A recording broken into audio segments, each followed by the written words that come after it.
My name is Denise Caldwell, and I'm a fourth-year PhD student in the Department of Botany and Plant Pathology at Purdue University.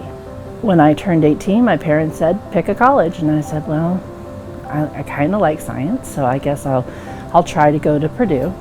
Applied to the biology department here and genetics and was accepted, but I didn't succeed, and so I actually dropped out of school and got married. I was doing some landscaping and I sat down and I was trimming a rose, and I said, oh my gosh, this is amazing. Trying to figure out what angles is going to be best for the plant, and I said, this is it. This is the moment that I want to do plant science. And I graduated finally 20 years after I had started. So in 2020, we started a research project with NASA.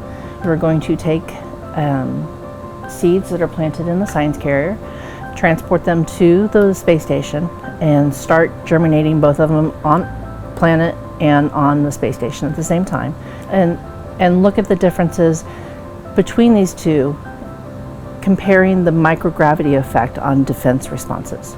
We could find that plants don't respond to triggers that they do here on Earth, and so if a plant, for instance, is being attacked by a pathogen, it might not be able to sense that it's being attacked and not be able to prime defense responses to reflect that.